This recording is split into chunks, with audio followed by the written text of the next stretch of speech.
आशा कार्यकर्ता के भुगतान हो के लिए हम अहाँ के माध्यम से आर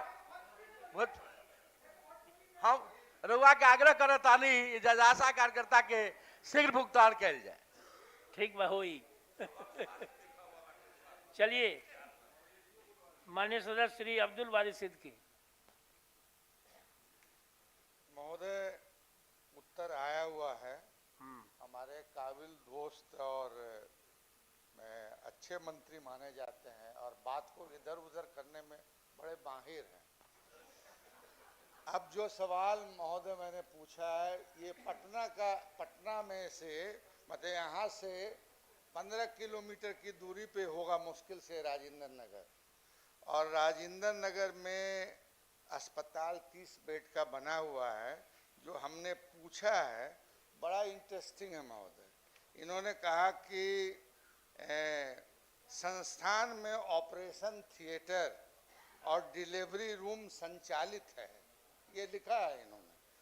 फरवरी 2024 से अभी तक यानी लगभग 2 साल में 29 संस्थागत प्रसव हुए हैं। और उसके बाद जब मैंने क्वेश्चन किया है तब इन्होंने एक पत्र लिखा है, पत्रांक 349 (2) दिनांक 16/2/2026 द्वारा चिकित्सकवार अभी से अंतिम 3 महीने के कार्य निष्पादन का प्रतिवेदन मांगा गया है। महोदय, यानी कि ये असेंबली काउंसिल में सवाल जब उठेगा तब सरकार और विभाग जो है सुध ही लेगी। ये तो इनका दायित्व है ये करने का। तो माननीय मंत्री बताएं कि वीआईपी एरिया राजेंद्र नगर में करोड़ों का जो अस्पताल बना हुआ है, भले आप कहिए कि 1-2 ये पोस्टेड हैं, 1 ये पोस्टेड हैं, मगर आप दिल पे हाथ रख के बोलिए कि ये फंक्शनल सही रूप में है या नहीं। सभापति महोदय, मैंने अपने प्रश्न के जवाब में बताया है कि वहां पे कितने चिकित्सक और अन्य चिकित्साकर्मी पदस्थापित हैं। राजेंद्र नगर अस्पताल बहुत भव्य अस्पताल है, बहुत ही प्रमुख जगह पर है। इस अस्पताल के ठीक सटे हुए लगभग 80 करोड़ रुपए की लागत से बना हुआ आंख का बहुत बड़ा अस्पताल है, और पूर्व में वो पीएचसी ही था, और वहीं पे ये आंख का अस्पताल भी बना। और जब आंख का अस्पताल बना उसी वक्त इसको मैंने सीएससी बनवाया, जिस अस्पताल को लेकर माननीय ने प्रश्न किया है। और माननीय सभापति महोदय, यह जो अस्पताल है इसके 2 किलोमीटर उत्तर में बिहार का सबसे बड़ा अस्पताल पटना मेडिकल कॉलेज हॉस्पिटल है, और 3 किलोमीटर पूरब में भी बहुत बड़ा medical college hospital Nalanda medical college hospital है। उन दोनों जगहों पर भी प्रसव की सारी व्यवस्था की गई है, और निश्चित रूप से वो मेडिकल कॉलेज हॉस्पिटल है और ये सीएससी है, तो दोनों के स्तर में तो अंतर होगा ही। और जो लोग प्रसव के लिए जाते हैं वो स्वाभाविक रूप से उच्चतर संस्थान में जाना चाहते हैं। फिर भी जब माननीय सदस्य ने ये प्रश्न किया तो मैंने पूरा विस्तार से विभाग में इस विषय पे समीक्षा की मैंने, और इतने मानव बल की जो नियुक्ति वहां हुई है, उस मानव बल की नियुक्ति के आलोक में जो कुल प्रसव हुआ शल्य क्रिया से वो कम है संख्या, ये मुझे भी लगा। तभी तो मैंने अपने जवाब में महोदय लिखा है कि जब आपने प्रश्न किया तो ये विषय संज्ञान में आया, और संज्ञान में आया तो मैंने पूरी जब समीक्षा की उसके बाद मैंने लिखा है कि चिकित्सक वार माने एक जो डॉक्टर की हमने नियुक्ति की है, चिकित्सक वार अभी से अंतिम 3 महीने के कार्य निष्पादन का प्रतिवेदन मैंने मांगा है, और चिकित्सक वार समीक्षा कर प्रसव एवं अन्य स्वास्थ्य सुविधाओं को सुदृढ़ किया जाएगा, तथा जिन चिकित्सकों एवं कर्मियों में कार्य निष्पादन में कमी पाई जाएगी उनके विरुद्ध कार्रवाई की जाएगी। तो मैं माननीय सदस्य को ये बताना चाहता हूं कि जो नियुक्तियां वहां पर जो लोग पदस्थापित हैं, यदि उनके रिपोर्ट में संतोषजनक जवाब नहीं होगा तो कार्रवाई की जाएगी। और दूसरा व्यवहारिक पक्ष भी यह है कि 2 किलोमीटर उत्तर बिहार का सबसे बड़ा हॉस्पिटल है और 3 किलोमीटर पूरब भी बहुत बड़ा मेडिकल कॉलेज हॉस्पिटल 900 बेड का है।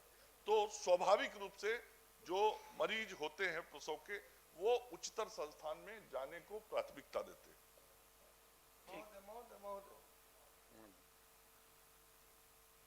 ये राजेंद्र नगर अस्पताल जो है एक तरह से अच्छे जगह पे है और वहाँ आप 10 साल 15 साल पहले का आप रिकॉर्ड देख लें और अभी का रिकॉर्ड देखें तो अब इसका मतलब कि जब दाएं और बाएं सुपर बड़ा अस्पताल बन गया है तब तो इसका मतलब इसकी आवश्यकता नहीं है। अगर इसकी आवश्यकता है, सरकार का पैसा इस पे खर्च हुआ है और पद भी स्वीकृत किए गए हैं, स्वीकृत पद के विरुद्ध जो है चिकित्सक और स्टाफ पोस्टेड नहीं है, तो अगर इसको चलाना है तो चलाइए, एक्टिवली चलाइए, बढ़िया से चलाइए। और ये कहिएगा कि इधर एनएमसीएच है, इधर पीएमसीएच है, इधर बहुत सारे प्राइवेट क्लिनिक हैं जिसके वजह से नहीं जा रहे हैं, तो नहीं अगर जा रहे हैं तो इसकी जरूरत नहीं है तो बंद कर दीजिए।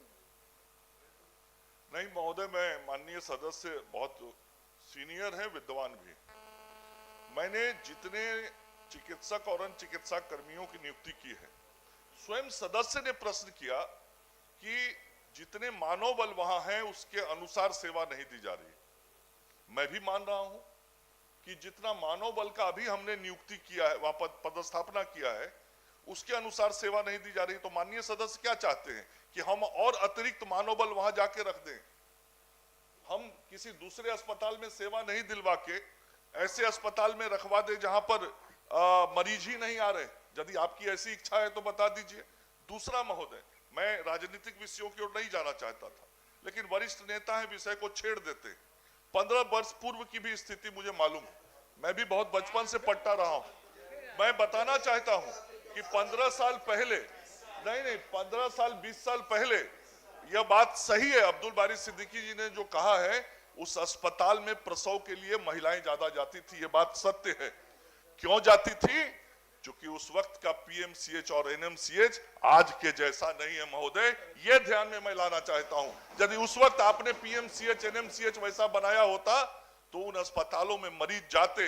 आज पीएमसीएच एनएमसीएच 20 साल पुराना वाला नहीं है। महोदय मैं समाप्त।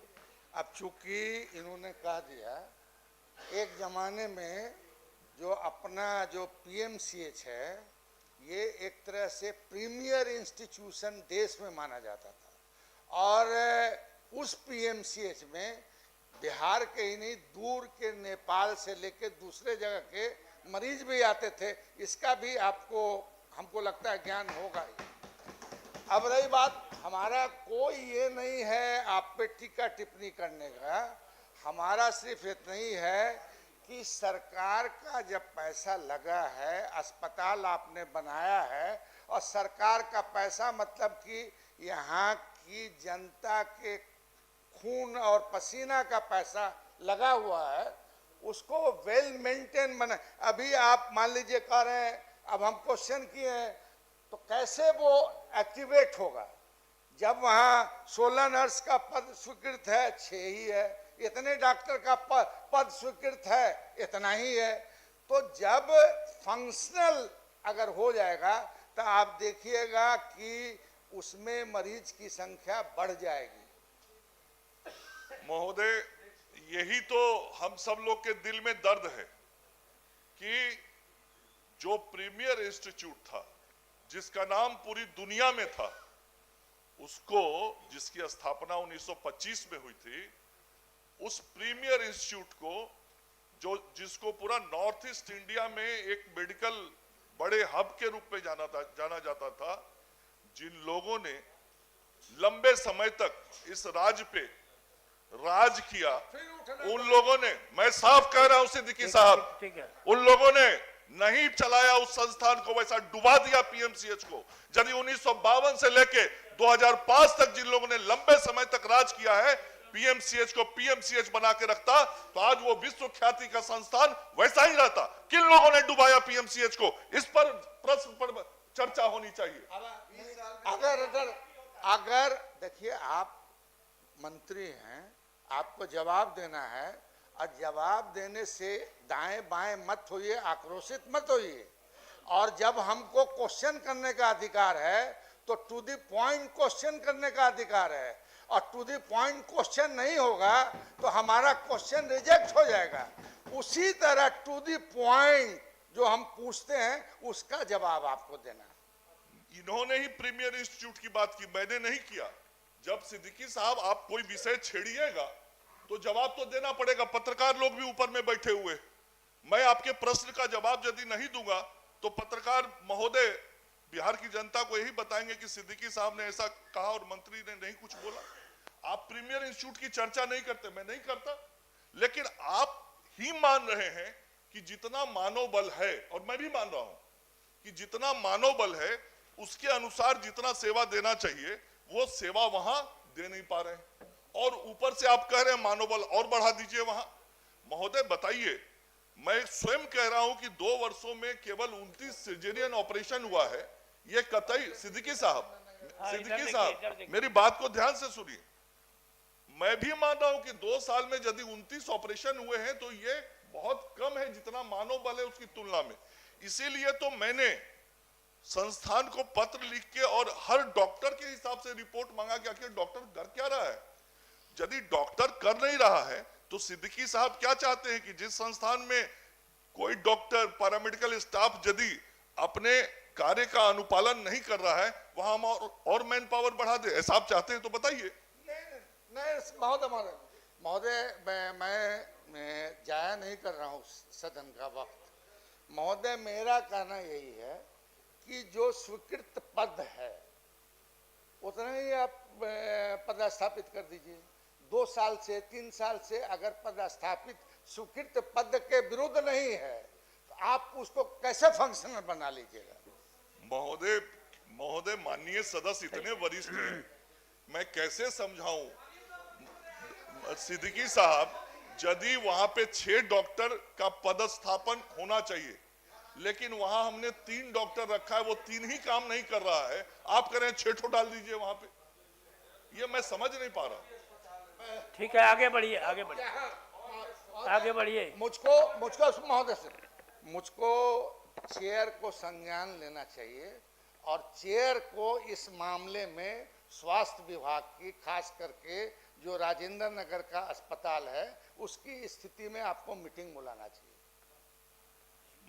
महोदय विभाग सक्षम है और मंत्री भी सक्षम है इन सारी चीजों को देखने के लिए। वो तो एक बहुत छोटा अस्पताल है, उससे कई गुना बड़ा अस्पताल इस राज्य के अंदर संचालित हो रहा है और विभाग बहुत अच्छे तरीके से संचालित कर रहा है। माननीय मंत्री जी, मेरा आग्रह है कि सिद्दीकी साहब को थोड़ा टाइम दे दीजिएगा, जाके अपना शंका समाधान करना। नहीं, मुझको टाइम देने की जरूरत नहीं है। मैं भी जहाँ ये बैठे हुए हैं, हाँ। उस विभाग का मैं भी मंत्री रहा हूँ, मैं जानता हूँ। मेरा तो कहना है कि चेयर समय क्या हालत था उस अस्पताल का जब मंत्री थे, ये बता दीजिए। वैसा था क्या जैसा आज मैंने बना दिया उस अस्पताल को? आप फंसा हुआ था, बेड नहीं था डॉक्टर साहब उस हॉस्पिटल में, उसके बाद मैंने उसको बनाया था।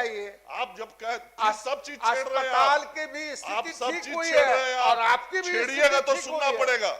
आप सिद्दीकी साहब छेड़िएगा तो सुनना पड़ेगा, इसलिए जितना जहां तक प्रश्न आपने किया चलिए, उतने दूर तक रहिएगा, दूसरा प्रश्न तो मैं उतना जवाब दूंगा। माननीय मंत्री, दूसरा प्रश्न अब अशोक कुमार का। आसन से अनुरोध करता हूं जी। कि इसको गंभीरता से ले और आसन अपने स्तर पे एक बैठक करा करके इसका निदान करे।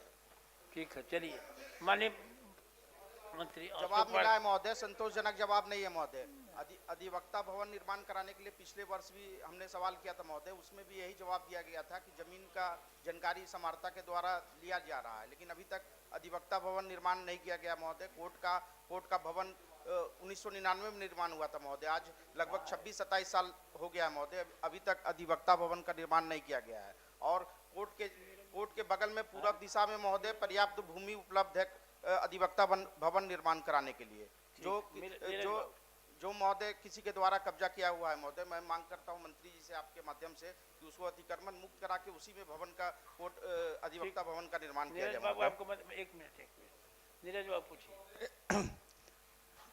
हम राज्य सरकार के प्रति आभार व्यक्त करते हैं कि वकालत खाना का निर्माण का जिम्मा बार काउंसिल का, लेकिन हमारी सरकार ने यह तय किया कि बार काउंसिल नहीं, अब स्टेट गवर्नमेंट वकालत खाना का निर्माण कराएगी और ये पूरे बिहार में हो रहा है। मैं माननीय मंत्री जी के ध्यान में लाना चाहता हूं, नवादा में व्यवहार न्यायालय में आप कह रहे तंबू गाड़ करके रह रहे हैं, क्या यह सच है कि 2024 में ही 9/10/2024 को टोकन के रूप में परवाना के आधार पर जो जमीन है वो जमीन के लिए पैसा 84,000 रुपया 30 वर्ष के लीज के लिए दिया गया। माननीय प्रश्नकर्ता अशोक यादव जी ने बताया कि पूरब में जमीन चिन्हित किया गया। अब स्थिति यह है सभापति महोदय कि उस जमीन की भी घेराबंदी कर दी गई, वह जमीन सरकारी जमीन है। तो हम माननीय मंत्री जी से यही अनुरोध करना चाहते हैं कि पूरे मामले का जो उसका अभिलेख है वह हमारे पास उपलब्ध है, माननीय मंत्री जी उसको हम पहुंचा देंगे, उसका पूरा अध्ययन करा करके प्राथमिकता के आधार पर करा दीजिए, बहुत परेशानी है वकीलों को। माननीय सभापति महोदय, माननीय सदस्य प्रश्नकर्ता ने और नीरज जी ने जो विषय बोला है उस विषय की जानकारी प्रश्न के अंदर नहीं डाली गई थी, नहीं तो मैं वो पूरी जानकारी लेके आता। जो तथ्य नीरज जी के पास है वो मुझे उपलब्ध करा दें, निश्चित रूप से जिलाधिकारी से बात करके शीघ्रतर कार्रवाई की जाएगी। ठीक, माननीय सदस्य डॉक्टर अजय कुमार सिंह। महोदय, उत्तर प्राप्त है। इसमें स्वास्थ्य विभाग द्वारा संचालित कौशल प्रशिक्षण कार्यक्रम के अंतर्गत विभिन्न माध्यम से जो प्रशिक्षण कराया गया है, तो प्रशिक्षण प्रदाता एजेंसियों के कुल बकाये के संबंध में है। कुल बकाया 3,19,97,863 रुपया है, जिसमें कि पहली किस्त के तौर पर 1,43,77,891 का भुगतान हुआ है। शेष बकाये भुगतान के संबंध में जांच हेतु विभागीय पत्रांक के द्वारा त्रिसदस्यीय जांच समिति का गठन किया गया है। तो मेरा माननीय मंत्री जी से पूरक होगा कि क्या पहली किस्त जो है वो बिना जांच के ही रिलीज की गई है? तो पहली किस्त जब एक बार दी जा चुकी है तो ऐसी कौन सी बात हुई कि द्वितीय किस्त में जांच की जरूरत पड़ गई और जांच कमेटी बना दी गई? माननीय मंत्री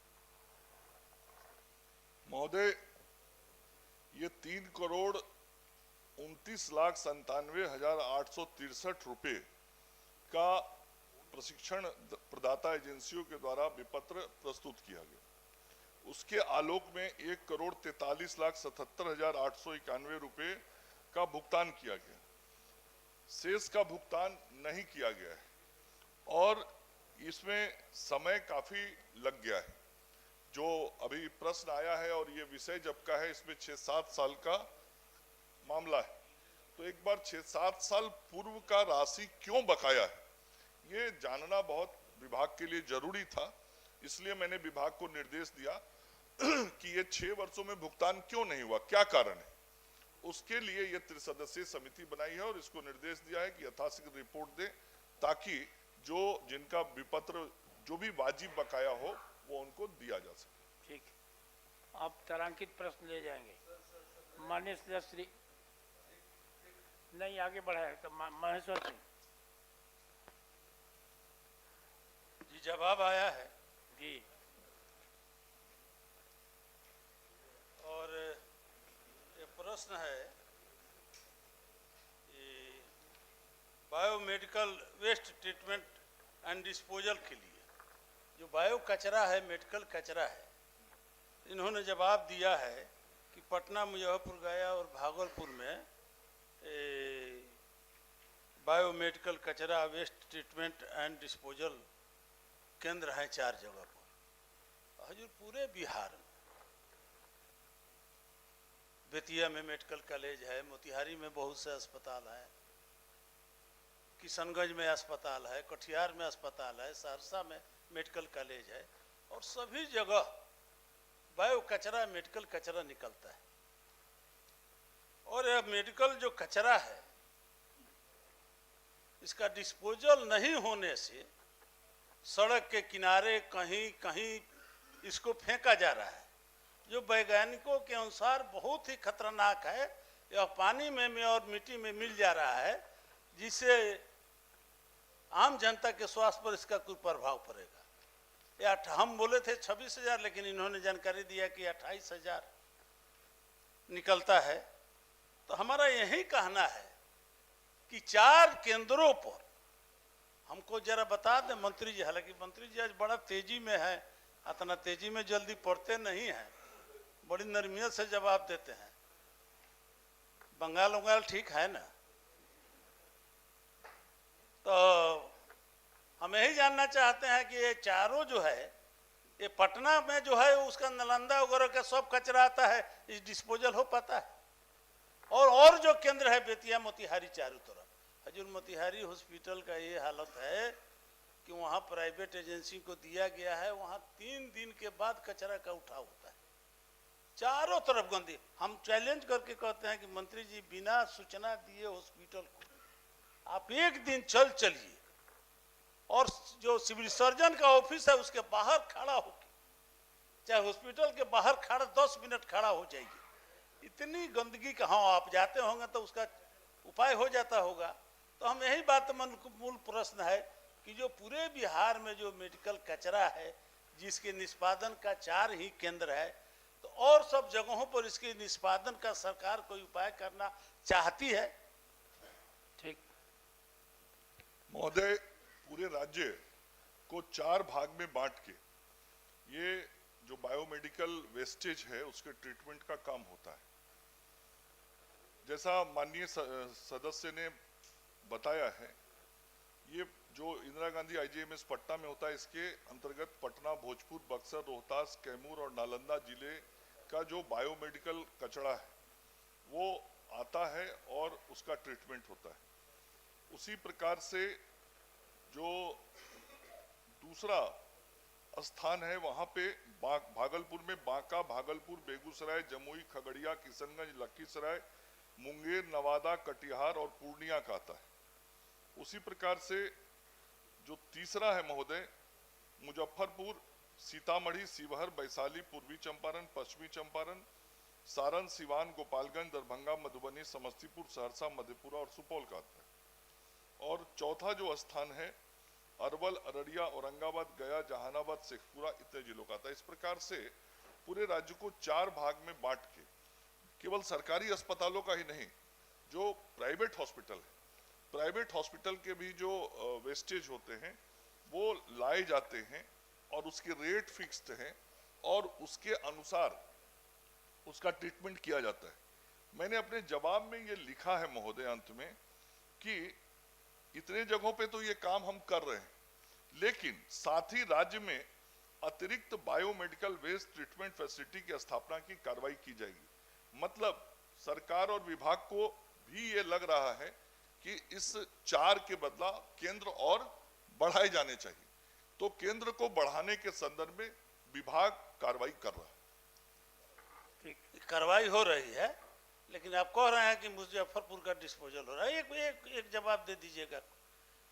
लेकिन मुजफ्फरपुर के जितने भी प्राइवेट क्लिनिक हैं उसका निष्पादन का जो एजेंसी है वहाँ पर, उससे करार खत्म हो चुका है।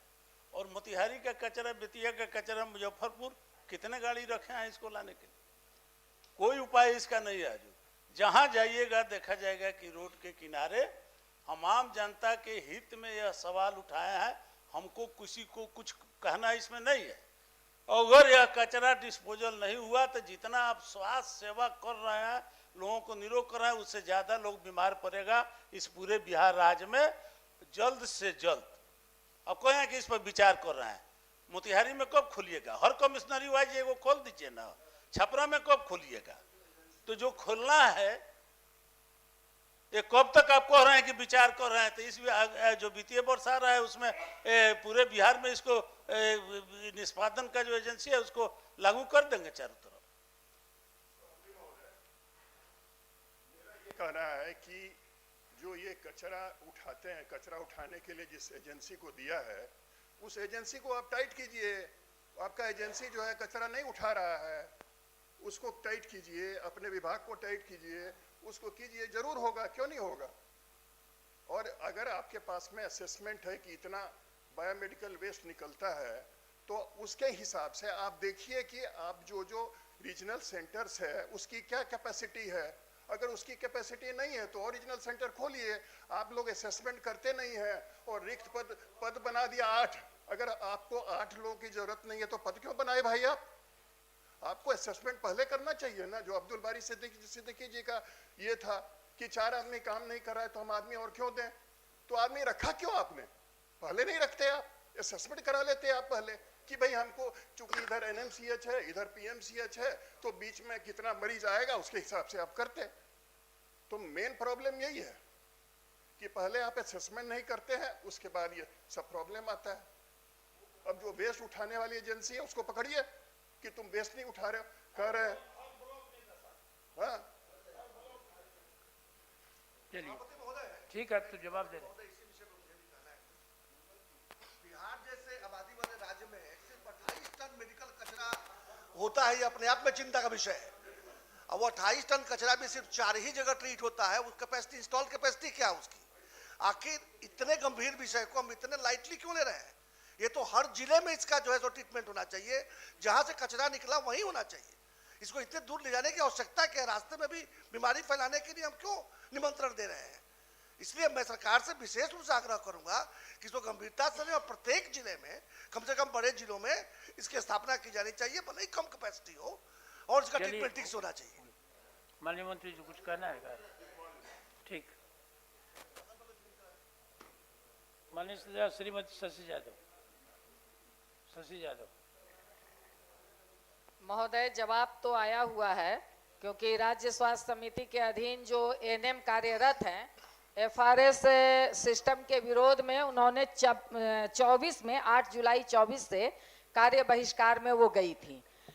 तो इसके बाद वह वापस भी आई, जबकि बहुत कम पैसे में वो काम करती हैं और दूर दराज उनको पदस्थापित किया जाता है, कोई सुविधा नहीं थी, इसलिए उन्होंने कार्य बहिष्कार में उस समय गई थी।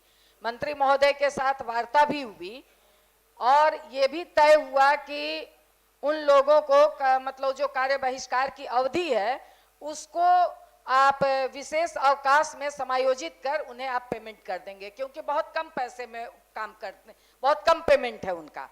और मैं जो सवाल की थी उसमें ये भी है कि अन्य कर्मचारी जो हड़ताल पे जाते हैं उनको आप अवधि का उपार्जित अवकाश का समायोजन आप करते हैं, मगर इस एनएम को इतने दिनों से आज अब 26 आ गया और आप कह रहे हैं कि हम विचार ही करेंगे, उनका निर्धारण ही करेंगे और निर्धारण करके विचार करेंगे। तो हम चाहते हैं कि मंत्री जी हैं और इनको कह दें कि भाई कब तक उनका अवकाश में ही आप समाहित कीजिए, मगर उनको पेमेंट आप कब तक करेंगे? महोदय, मैंने अपने जवाब में विचार की बात नहीं की है। मैंने अपने जवाब में लिखा है कि नियमितीकरण हेतु शीघ्र कार्रवाई की जाएगी। मतलब मैं मान रहा हूं, विभाग मान रहा है कि इनका नियमितीकरण किया जाएगा। नंबर 1 बहुत क्लियर है। नंबर 2 मैंने लिखा है शीघ्र किया जाएगा। तो मैं माननीय सदस्य को यह विश्वास दिलाना चाहता हूं, शायद उस वक्त जब वार्ता हो रही थी तो मेरी और आपकी सीधी भी वार्ता इस विषय पे हुई थी और उन नर्सों की उपस्थिति में हुई थी, क्योंकि आप उनके प्रतिनिधिमंडल के साथ मेरे पास आई थी। और मैंने जब ये प्रश्न मेरे सामने आया विभाग में, तो मैंने स्वयं विभाग को निर्देशित किया कि मेरी उपस्थिति में ये निर्णय हुआ था, इसलिए इसको करना ही है। तो मैं विश्वास दिलाना चाहता हूं कि मैं शीघ्र इसको करवा दूंगा। माननीय सदस्य श्री अशोक कुमार। महोदय, जवाब मिला है महोदय, संतोषजनक नहीं है महोदय। मेरा माननीय मंत्री जी से मांग था पीएचडी विभाग के द्वारा जो जल आपूर्ति किया जा रहा है मेस्कौर प्रखंड के सहवाजपुर पंचायत में महोदय, उसमें 14 वार्ड है और किसी भी वार्ड में सुचारू रूप से नल जल का पानी नहीं मिल रहा है लोगों को महोदय। माननीय मंत्री जी का जो जवाब मिला है महोदय, उसमें बताया गया कि चापाकल वैकल्पिक रूप से काम कर रहा है, लेकिन महोदय वहाँ वाटर लेवल काफी नीचे है महोदय, 250, 300, 400 आप तो जनरली संतुष्ट हो जाते हैं, आज पानी पी के नहीं आए हैं क्या महोदय? 350 फीट तक नीचे तक है पानी उसका निकलता है महोदय। बहुत नीचे है महोदय, काफी समस्या है महोदय। महोदय एक आपके माध्यम से मंत्री जी को सुझाव देना चाहेंगे महोदय, वहाँ तेतर डैम जो गंगा जल परियोजना के तहत जो पानी जो आया है महोदय, वो गया के तेतर डैम तक आया है, वहाँ से मात्र 25 किलोमीटर उसका दूरी है महोदय मेस्कौर प्रखंड का। अगर तेतर डैम से मेस्कौर को कनेक्ट कर दिया जाता है महोदय, तो पूरा प्रखंड का जल का संकट से निजात मिल जाएगा महोदय। वहाँ थाना या हॉस्पिटल या महोदय अस्पताल सब जगह, या ब्लॉक का कैंपस है महोदय, सब जगह महोदय टैंकर से पानी सप्लाई होता है। इतना खराब समस्या है पानी का महोदय। और जो चापाकल का जो पीएचडी विभाग से द्वारा व्यवस्था है महोदय, मात्र 64,000 रुपया का एस्टिमेट बनता है। तो 64,000 रुपया में 80-90 फीट का बोरिंग होता है महोदय, वो तुरंत सूख जाता है महोदय, गर्मी में नहीं चल पाता है। और डीटी बोरिंग वहाँ सक्सेस करता है महोदय, जो विभाग के पास प्रावधान नहीं है महोदय। सभापति महोदय, मेस्कौर प्रखंड पठारी क्षेत्र होने के कारण मेस्कौर प्रखंड के भूगर्भीय जल की उपलब्धता कम है। इस कारण बोरवेल का डिस्चार्ज कम पाया जाता है। मेस्कौर प्रखंड में सतही जल की जो माननीय सदस्य कह रहे थे, सतही जल से जलापूर्ति हेतु फुलवरिया डैम से जल उपलब्ध कराने हेतु अनापत्ति प्रमाण पत्र जो है एनओसी की मांग जल संसाधन विभाग से की गई थी, परंतु सम्मति नहीं मिलने के कारण सतही जल आधारित योजना निर्माण नहीं की जा सकी है। और हमने विस्तार पूर्वक इसका जवाब भी दिया है कि 14 जो वार्ड है, 14 वार्ड में 1 से लेकर 12 वार्ड में जलापूर्ति योजना का कुल जो 13 वार्ड है, उसमें वर्तमान में सभी वार्डों में रखरखाव पीएचडी द्वारा संविदा के माध्यम से किया जा रहा है। महोदय जो माननीय मंत्री जी के द्वारा जो मांग किया गया फुलवरिया जलाशय महोदय, वो वहाँ से 50 किलोमीटर दूरी है महोदय। तेतर डैम जो गया में पड़ता है महोदय, वहाँ से मात्र 20 से 25 किलोमीटर दूरी है। तो अगर उस पर व्यवस्था किया जाता महोदय, तो जल का संकट दूर हो जाता महोदय। और चापाकल का व्यवस्था सही नहीं है महोदय पूरे जिला में महोदय, खास करके मेस्कौर प्रखंड बहुत प्रभावित है महोदय। चाहते क्या है? 400 उसका वैकल्पिक को व्यवस्था माननीय मंत्री जी के द्वारा किया जाता महोदय, या तेतर डैम पे। हम माननीय सदस्य से कहेंगे कि अगर कोई स्पेसिफिक जगह अगर हो तो बताएं, हम उसको दिखवा लेंगे। हमने उनको उत्तर में टोटल वार्ड के एक जगह का हमने दिया है, और साथ भी हम फोटोग्राफ भी लगा चुके हैं। और टोटल जितने भी वार्ड हैं 1 से लेकर 13 तक, सभी में हमने पूरे डिटेल्स के साथ दिया है। महोदय, माननीय सदस्य के आग्रह पर चेतर से जो कनेक्ट करने का फैसिलिटी चेक करा लेते हैं, और फैसिलिटी अगर होगा तो निश्चित रूप से हम लोग कराने कहेंगे। ठीक, माननीय सदस्य श्री सौरभ कुमार।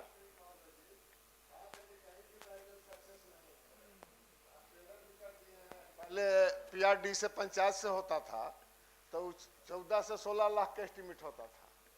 विभाग उसको कम लिया तो उसको 28 से 32 लाख रुपया कर दिया। लेकिन आज भी किसी भी वार्ड में, किसी भी टोला में आपका जल नहीं मिल पा रहा है, क्योंकि 100 घर को देना है, 100 घर भी नहीं पानी पहुंच पा रहा है। कहीं पाइप टूटा है, तो कहीं बोरिंग नहीं है, तो कहीं मोटर जलल है। ना भैया, ये सबके समस्या है।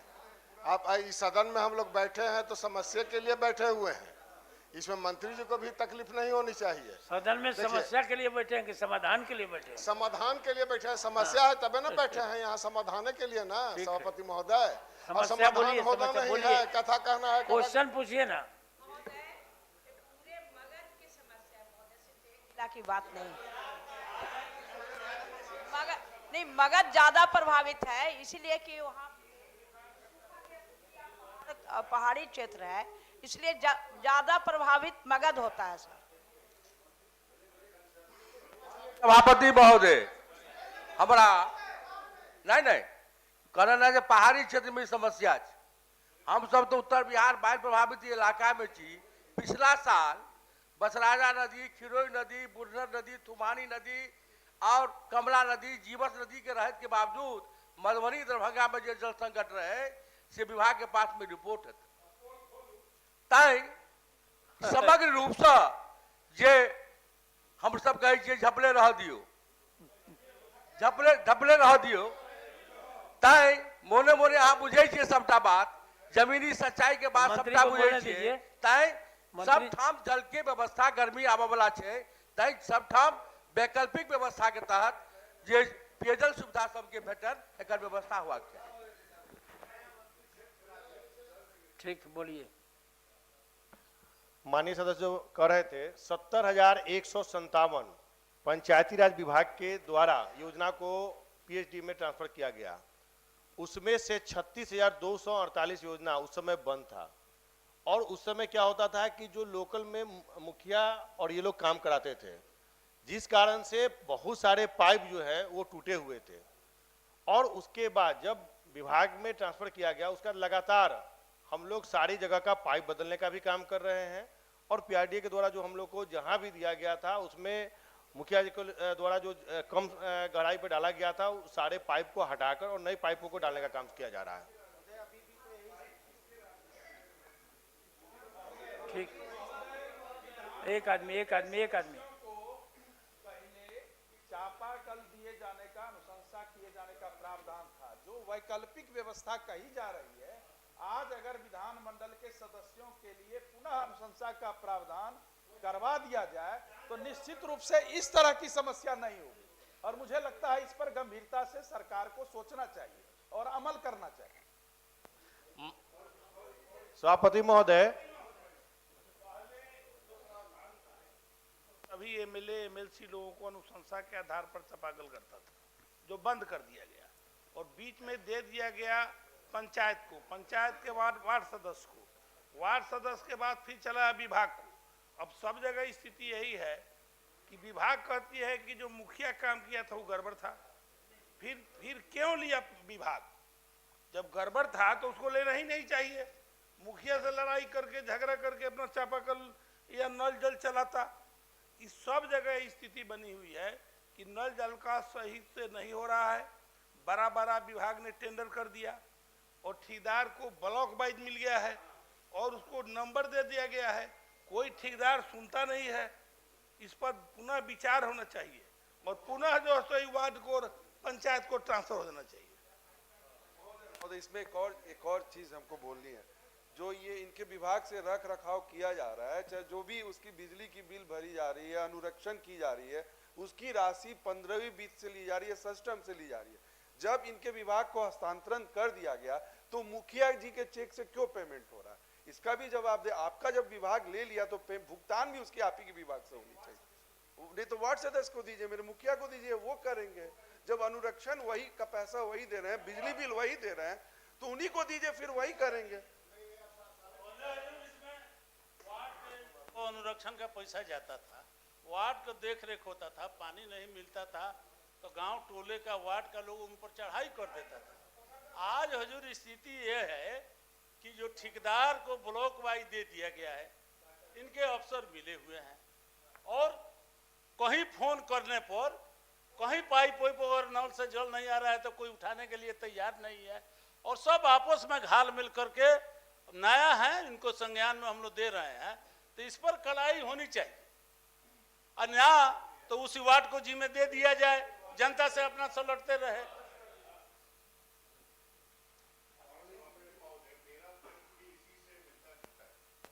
और मैंने जो मोरवा प्रखंड के इंद्रवारा पंचायत में जो स्थिति, वहाँ के लोग आए थे, ग्रामीण आए थे मेरे पास, और ये प्रश्न इसीलिए मैंने पूछा।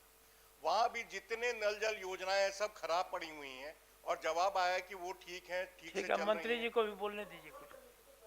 माननीय मंत्री जी। सभापति महोदय, हम लोग सभी जिलों से कॉम्पिटेंट प्लान तैयार कर रहे हैं और जल संकट दूर करने की सभी प्रयास कर रहे हैं हम लोग। और महोदय, पूर्व के वर्षों में भी जल संकट के मद्देनजर गहरे चापाकलों का निर्माण एवं टैंकर के माध्यम से जलापूर्ति पहले भी की गई। जब भी गर्मी के दिनों में जल संकट होते आया है, हम लोग इसका जलापूर्ति करते आए हैं। सरकार के दिशा निर्देश संकल्प के आलोक में ही अनुरक्षक का मानदेय एवं विद्युत विपन्न भुगतान पंचायती राज विभाग द्वारा किया जा रहा है, न कि पीएचडी के द्वारा किया जा रहा है। और हम बार बार ये बात विधानसभा में भी उठा था सभापति महोदय, तो हमने कहा था कि दो विभागों में होने के कारण ये समस्या सभी जगह आ रहा है, या तो इसको पीएचडी करे या पंचायती राज करे। दो विभाग में बंटने के कारण ये समस्या सभी जगह आ रही है। तो हमने वहां भी आग्रह किया है कि एक बार इसको दोनों में से किसी एक विभाग को दिया जाए, ताकि ये आम जो समस्या पूरे बिहार की बनी हुई है, इस समस्या से समस्या का निदान होगा। और जब तक दोनों विभाग में रहेगा सभापति महोदय, तब तक ये समस्या आएगी। ठीक है, अब नहीं श्री नीरज कुमार, माननीय सदस्य नीरज कुमार। सभापति महोदय, आपका जवाब तो आ गया वो है। तो है नहीं। सौरभ, ओ सौरभ जी का उद्योग विभाग का है। इसको शिफ्ट कर दिया, सभी माननीय मंत्री जी दिख नहीं रहे उद्योग विभाग के। अच्छा सर, ओके। सरकार जवाब देती है ना। ये जो मेरा प्रश्न किया गया महोदय, ये चनपटिया स्टार्टअप जोन के स्थायी निर्माण के लिए किया गया। हाँ? नहीं तो इसमें हम सॉर्टी कर दे रहे हैं महोदय। इसमें ये है कि ये जिस जवाब आया है उसमें मैं बता रहा हूँ, जिस भूमि पे ये चल रही है स्टार्टअप जोन, वो कृषि विभाग की जमीन है। हो क्या रहा है, जो मूल प्रॉब्लम क्या हो रहा है कि कृषि विभाग के जमीन के वजह से जो भी वहां पे उद्यमी है, एक तो इन्वेस्ट नहीं कर पा रहे हैं क्योंकि ये जमीन उद्योग विभाग के पास है नहीं। इन्वेस्ट इसलिए नहीं कर रहे हैं कि कल अगर कृषि विभाग वो जमीन ले लेगी तो उनका सारा इंफ्रास्ट्रक्चर नष्ट हो जाएगा। दूसरा, बैंक का लोन नहीं मिल पा रहा है, इसलिए नहीं मिल पा रहा कि बैंक भी सोच रही है कि हम इंफ्रास्ट्रक्चर के लिए दे देंगे जमीन, अगर कल ये कृषि विभाग से जमीन फिर से ले लिया जाएगा तो फिर सब नष्ट हो जाएगा। तो मूल प्रश्न तो ये है कि जमीन। दूसरा मेरा इसमें कहा गया है कि जब ये स्टार्टअप जोन खुला था उस समय 56 उद्यमी इसमें भाग लिए थे और 56 तरह की फैक्ट्री लगी थी। आज स्थिति ये है कि मात्र 27 उद्यमी बचे हुए हैं। इसका मतलब इसकी रीजन ये है कि सरकार जब ये स्टार्टअप जोन की शुरू की गई थी उस समय जब तत्कालीन जिला पदाधिकारी थे उनको प्रधानमंत्री का भी पुरस्कृत किया गया था, लेकिन 2022 के बाद सरकार की जो कुछ नीति है, सरकार का जो ध्यान है उधर से हट गया है। आज किसी तरह से प्रोत्साहन नहीं किया जा रहा सरकार की तरफ से। मतलब बैंक जो वित्तीय सहायता होती है, जो उनको पूंजी की जरूरत है, बैंक का कोई आवंटन नहीं दिया जा रहा, बैंक भाग जा रहा है। तो इस पे सरकार का स्पष्ट उत्तर चाहते हैं कि बैंक को मतलब मैंडेट किया जाए कि भाई लोन दो, जब तक लोन नहीं मिलेगा वहां की रोजगार नहीं बढ़ेगी। मार्केटिंग की कमी है, उसके लिए मैंने सरकार से प्रश्न किया है और बस अभी सरकार का जवाब दे फिर।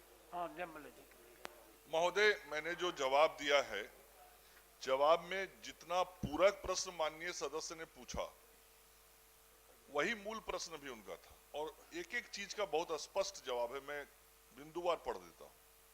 पहला विषय इन्होंने कहा जमीन कृषि विभाग का होगा, इंडस्ट्रीज डरेगा, फिर उससे उसका सारा एस्टेब्लिशमेंट वापस ले लेगा। महोदय, मैंने जवाब में बहुत साफ लिखा कि 29.30 एकड़ भूमि को कृषि विभाग बिहार से उद्योग विभाग बिहार को हस्तांतरित करते हुए दिनांक 10/1/2025 की मंत्री परिषद की बैठक की कार्रवाई के मद संख्या 44 में स्वीकृति प्राप्त है। तो मैं माननीय सदस्य को बताना चाहता हूं कि जब किसी भी विषय पे मंत्री परिषद की स्वीकृति मिल जाती है तो वो सरकार का फाइनल निर्णय होता है, उसके बाद कुछ बचता नहीं है। और उसके आगे भी लिख दिया कि उक्त भूमि को जब कैबिनेट ने स्वीकृति दे दी तो अब वो फाइनल हो गया। उक्त भूमि कृषि विभाग से उद्योग विभाग को हस्तांतरित करने की अन्य जो कागजी प्रक्रियाएं होती हैं वो चल रही, ये मैंने बहुत साफ लिखा है।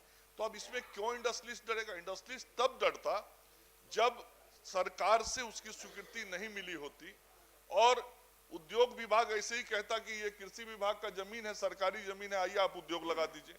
ऐसा नहीं महोदय, ये कैबिनेट से स्वीकृत है महोदय। दूसरा, माननीय सदस्य ने विषय उठाया कि जो आर्थिक रूप से कमजोर हुए हैं और अब केवल 27 यूनिट बची है, तो भविष्य में उसके लिए क्या सरकार विचार रखती है या फाइनेंशियली उसको कैसे सपोर्ट कर सकती है, उसको भी मैंने पैरा 2 और 3 में क्लियर किया है।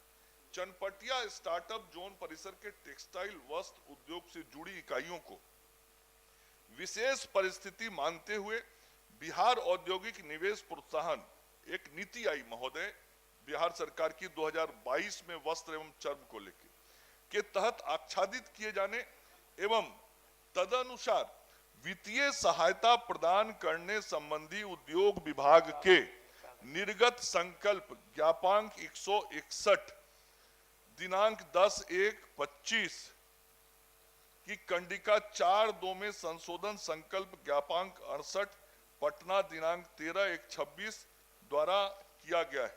महोदय कहेंगे तो उसको भी मैं संकल्प को भी पढ़ दूंगा। उसके बाद महोदय ये बात सही है कि जो भी उद्योग लगाने वाले हैं उनको आर्थिक मदद मिलता है तो उत्साहित होते हैं, प्रोत्साहित होते हैं।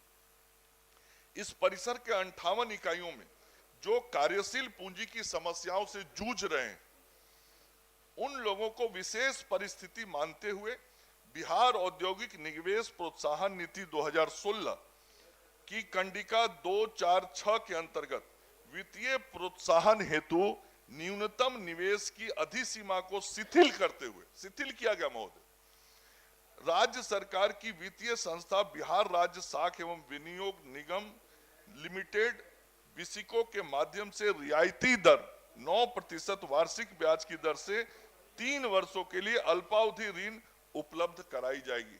तो जो मन में प्रश्न था वो सारे प्रश्नों का समाधान बहुत स्पष्ट तरीके से हमने बताया है।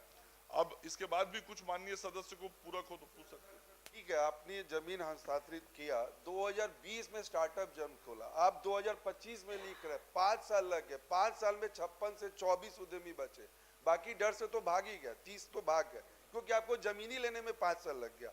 दूसरे वित्तीय सहायता, मैं आपको बोल रहा हूँ किसी तरह की वित्तीय सहायता नहीं दी जा रही है। अगर आप आज प्रभार लिए हैं तो आप इसको दिखवा लीजिए, जांच करवा लीजिए और कितने उद्यमी को पैसा मिला इसकी भी जांच करवा लीजिए।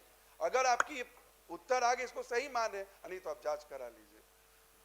महोदय मैंने प्रभार नहीं लिया है विभाग का, मैंने केवल जवाब देने की जिम्मेवारी ली है। और माननीय सदस्य को जरूर मैं सरकार की ओर से कहना चाहता हूं कि यदि कोई उद्यमी वहां उद्योग लगाने को उत्सुक है और उसको आर्थिक कठिनाई आ रही है और वो ऋण लेना चाहता है तो वैसा कोई उद्यमी हो तो आप जरूर अवगत कराइए, सरकार उसको मदद करे। माननीय सभापति महोदय, हाँ, देखिए ये चनपटिया मॉडल देश में चर्चित हुआ है और मैं इसके परिप्रेक्ष्य की ओर बताना चाहता हूं कि जब कोविड-19 का दौर आया, लुधियाना में जो बिहार से काम करने वाले श्रमिक थे वो लौट करके आ गए। उन्होंने लुधियाना जाने से अब इनकार कर दिया तो तत्कालीन जिला प्रशासन ने यह व्यवस्था किया कि वहां पर जो सरकारी क्षेत्र के कोई भवन बने हुए थे वहां पर जमीन उपलब्ध कराया गया। और आदरणीय प्रधानमंत्री जी ने मन की बात में माननीय मुख्यमंत्री नीतीश कुमार जी और राज्य मंत्रिपरिषद के जो माननीय सदस्य हैं उन लोगों ने इस पर संजीदगी के साथ चर्चा भी किया। मैं केवल यह कहना चाहता हूं, सभापति महोदय, मशीन लेके लुधियाना से लोग आ गए थे, कश्मीरी शॉल, बर्तन, ये सारे चीजों का निर्माण, जैकेट, और निर्माण ही नहीं होता था सभापति महोदय, नेपाल, भूटान जो पड़ोस के देश हैं, ये चनपटिया मॉडल बिहार के लिए नहीं देश के लिए रोल मॉडल है कि भाई हमारे श्रमिक बाहर नहीं, इतना मजबूर कर दिया कि वो जो चलाने वाला मालिक था उसको मशीन लेके आना पड़ा यहाँ। और तब यहाँ के मजदूर, तो उन लोगों को जो भी परेशानी हो रही है, माननीय मंत्री जी ने तो कह दिया कि इसका जमीन हस्तांतरण का भी और 9% पर उनको यह सुविधा भी दी जाएगी। हम माननीय मंत्री जी से अनुरोध करेंगे कि चनपटिया मॉडल आदरणीय प्रधानमंत्री जी ने मन की बात में कहा है, माननीय मुख्यमंत्री जी ने बार बार इसको स्मारित किया है, इसलिए इसको प्राथमिकता के आधार पर इसको पूरे ढांचागत आधार जितना जल्द दीजिएगा वह बहुत बेहतर होगा। श्री नीरज कुमार, माननीय सदस्य। नहीं सभापति महोदय, जवाब तो मिल गया सभापति महोदय जी। हमको खुशी भी है जवाब से कि हम जहां मेरा घर है ये हम अपना होश में हॉस्पिटल नहीं देखे थे कभी। आई हॉस्पिटल थाना चौक पर है, ये हम लोग जब से होश में आए हैं तब तक नहीं जानते थे। यह जानते थे कि भाई वहां पर हेल्थ विभाग की जमीन है और यह कहा गया है कि इन लोगों की प्रतिनियुक्ति कहाँ की गई, प्राथमिक स्वास्थ्य केंद्र में। इसका मतलब हॉस्पिटल वो एग्जिस्ट कर रहा था और वो हॉस्पिटल का निर्माण बाद में हुआ प्राइमरी हेल्थ सेंटर का। तो हम माननीय मंत्री जी से केवल एक ही अनुरोध करते हैं, बाकी जो हुआ सो हुआ।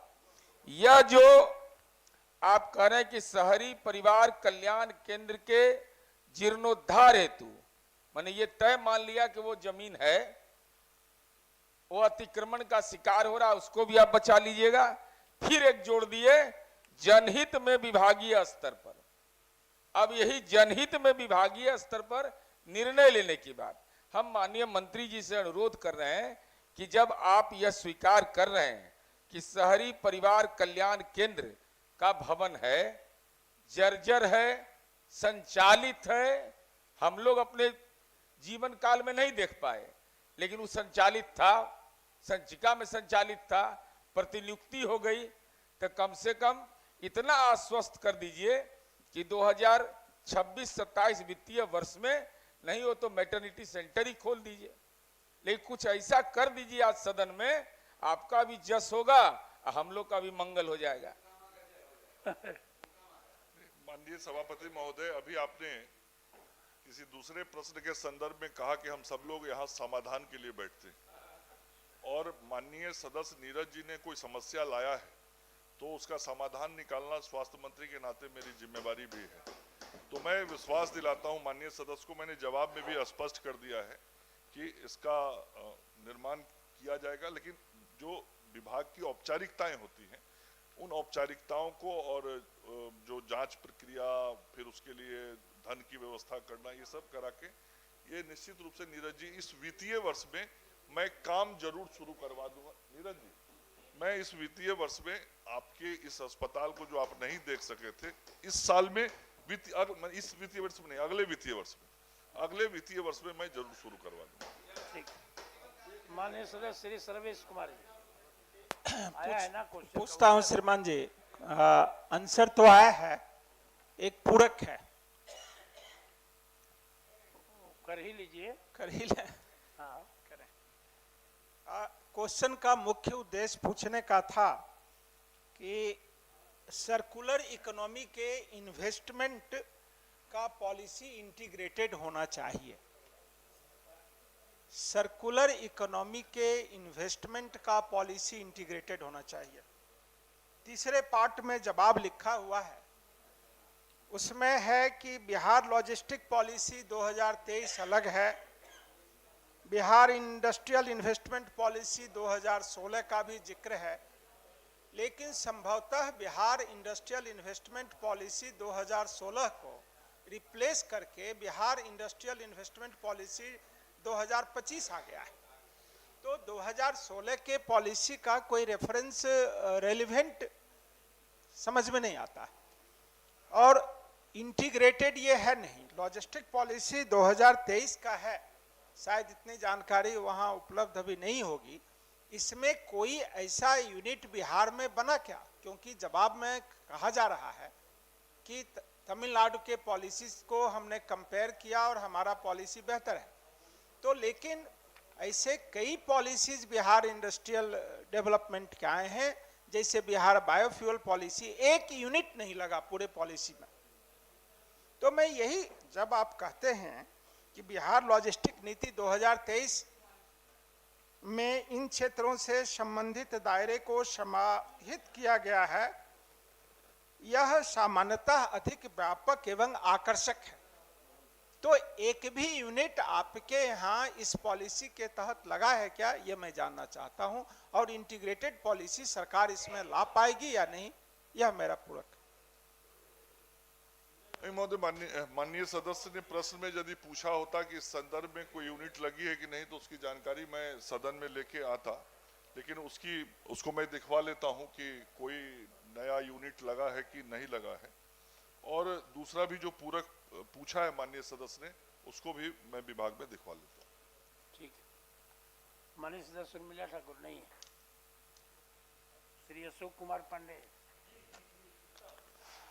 जवाब आया है तो उतना पर संतुष्ट हो जाइए, क्योंकि टाइम खत्म हो गया। जिना ना हजूर, इसमें मात्र इतना ही पूछना है कि ये जो भितरवा में थे डॉक्टर, वो घूस का मामला है, उन पर निगरानी विभाग ने 25 में मुकदमा कर दिया, और जब यह प्रश्न गया अशोक पांडे जी द्वारा, जब यह प्रश्न गया तब उनको सिर्फ उनसे कारण पूछा गया है, जबकि उन पर FIR हो गया है तो उनको निलंबित होना चाहिए। और जब वहां से उनको हटा दिया गया है तो कोई वरीय डॉक्टर को प्रभार सिविल सर्जन रख लिया है, तो किसी वरीय चिकित्सा पदाधिकारी को उसमें नियुक्ति करना चाहिए। यही हमारा सवाल है। महोदय, जवाब में बहुत स्पष्ट है। प्रश्न है कि 5/11/25 को ये विजिलेंस का मुकदमा होता है। 5 नवंबर 2025 को माननीय सदस्य के द्वारा अभी फरवरी के महीने में प्रश्न किया जा रहा है, माने लगभग 3 महीने के बाद, कि कार्रवाई क्यों नहीं हुई। जवाब जो मैंने दिया है उसमें मैंने लिखा है कि कार्रवाई कर दी गई है और डॉक्टर मनोरंजन को प्रभारी चिकित्सा पदाधिकारी सह निकासी एवं व्ययन पदाधिकारी से मुक्त भी कर दिया गया है, पहला। दूसरा, मैंने भी मंत्री के तौर पे इसको गंभीरता से लिया, जिसे माननीय सदस्य ने इंगित किया कि ये कार्रवाई करने में 2-2.5 महीने का समय भी क्यों लगा, नहीं लगना चाहिए था। इसलिए उक्त कार्रवाई को करने में जो समय लगा उसके संदर्भ में सिविल सर्जन बेतिया को भी मैंने पत्र भेजा है कि आपको क्यों लगा ये 2.5-3 महीना, उसका स्पष्टीकरण दीजिए। और यदि स्पष्टीकरण संतोषजनक नहीं होगा तो सिविल सर्जन पर भी कार्रवाई होगी, जैसे इस पर कार्रवाई हुआ है।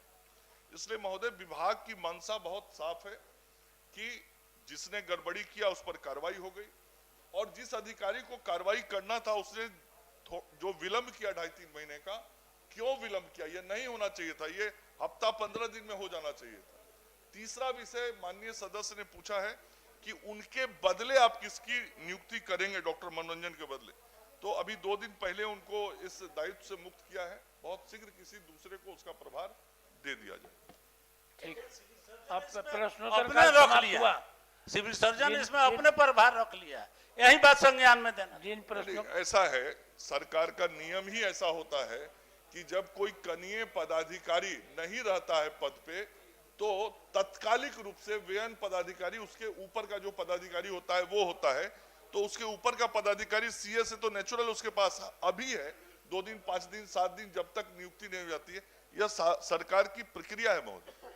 ठीक, प्रश्नोत्तर काल समाप्त हुआ। जिन प्रश्नों को उत्तर प्राप्त हो उसे सदन के मेज पर रख देंगे।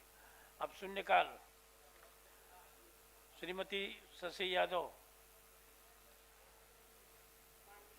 सभापति महोदय, विगत दिनांक 12/2/26 को चकमूसा फुलवारी शरीफ निवासी 16 वर्षीय एक छात्रा की दरिंदगी के साथ 7वीं मंजिल से कोचिंग जाने के दौरान अपराध कर्मियों ने फेंक दी, जिससे घटना स्थल पर ही मौत हो गई। न्याय की मांग कर रहे पूर्व विधायक गोपाल रविदास सहित 65 लोगों द्वारा रोड जाम करने और सरकारी काम में बाधा डालने के नाम पर मुकदमा दर्ज कर दिया गया है। अतः मैं शून्यकाल के माध्यम से उपयुक्त वर्णित घटना में दर्ज मुकदमा वापस लेने के संबंध में सरकार से सदन में एक स्पष्ट वक्तव्य की मांग करती हूं। महोदय, जबकि इतनी घटनाएं हो रही हैं, अगर कोई प्रोटेस्ट हो रहा है उस पर केस दर्ज हो रहा है, तो इसलिए महोदय थोड़ा इसे देख लिया जाए। माननीय अध्यक्ष प्रोफेसर संजय कुमार सिंह। माननीय सभापति महोदय, प्राप्त सूचना अनुसार मध्य विद्यालय हरदिया ऊपरी सीतामढ़ी में 8 कमरा है, जिसमें एक कमरा मध्याह्न भोजन के लिए संचालित होता है, एक कमरा स्टोर है, एक कमरा में कार्यालय संचालित हो रहा है।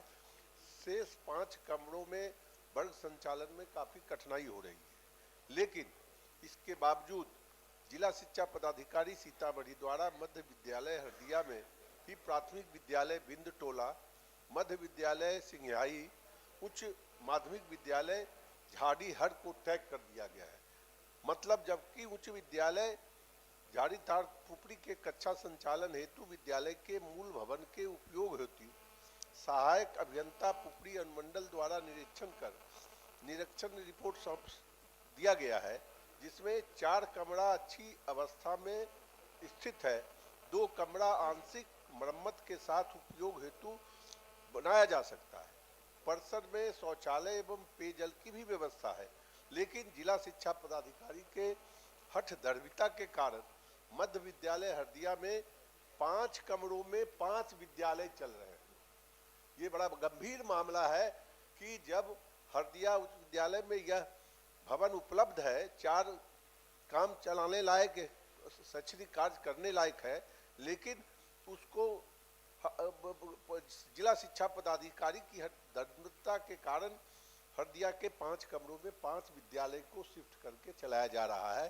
शैक्षणिक कार्य बिल्कुल बंद पड़े हैं। अतः मैं शून्यकाल के माध्यम से सहायक अभियंता पुपरी के रिपोर्ट के आधार पर मूल भवन में उच्च माध्यमिक विद्यालय झाड़ीहर को पुपरी के बड़ संचालन हेतु सरकार से सदन में एक स्पष्ट वक्तव्य की मांग करता हूं। और सभापति महोदय, वहां के प्रभारी 5 विद्यालय के प्रभारी ने लिखित रूप में आग्रह किया, वहां का संगठन आग्रह किया, लेकिन जिला शिक्षा पदाधिकारी सरकार संज्ञान लगी दीजिए।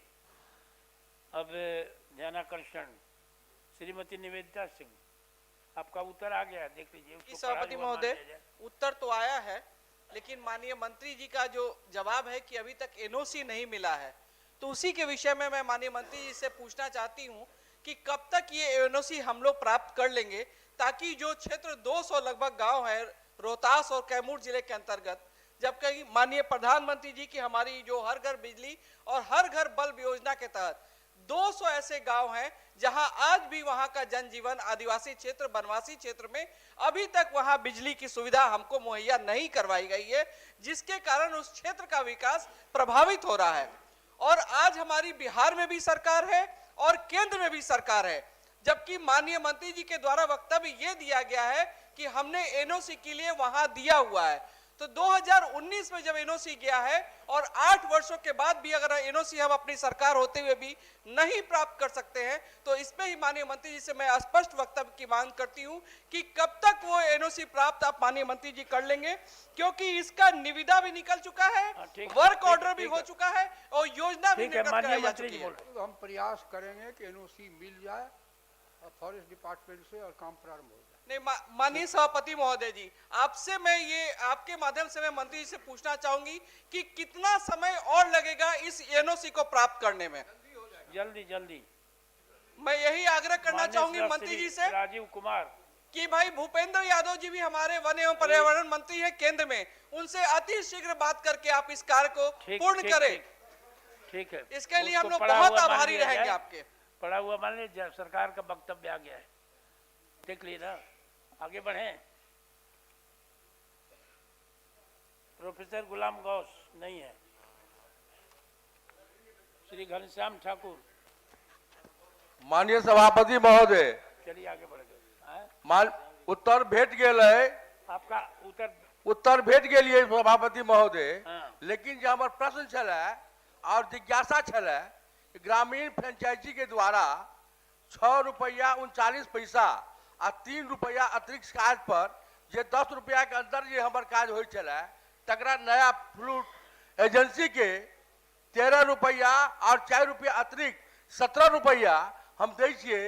एहिमे भी अंतर किया, ग्रामीण फ्रेंचाइजी के हम मात्र 10 रुपया के अंदर दै छलियै एरियर लगा कर, और एखन जे एजेंसी के हम दिलियै बिहार में मात्र, यदि ई व्यवस्था ई नीति के विखंडन में रहे तो पूरे बिहार में ये नीति लागू हुआ चाहिए।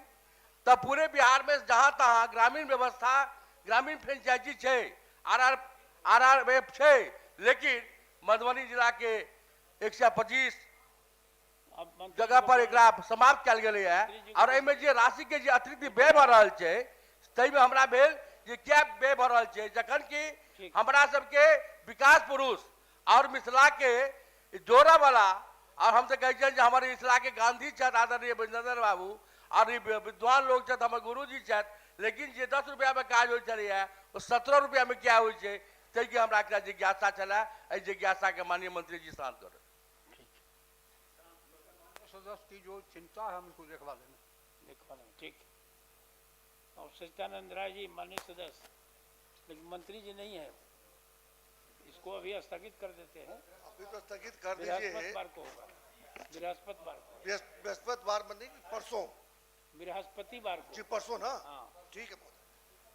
अब सदन की कार्रवाई 2:30 बजे। इसके पहले एक बात कहता हूँ, अभी वो हाँ अभी 1:30 बजे से वहाँ पर है, पहले ही से आप लोग सब लोग चले जाएंगे, नाश्ता की भी व्यवस्था है। और इसरो के निदेशक महोदय आए हैं, आज अपना व्याख्यान देंगे और इससे सब लोग लाभान्वित होंगे। आग्रह है वहाँ पर अपने सभागार में चलें। अब सदन कार्रवाई 2:30 बजे अपराह्न तक के लिए स्थगित हो जाती है। हो सकता है 5 मिनट लेट हो जाए तो कोई बात नहीं है, 2:30 बजे के बाद भी।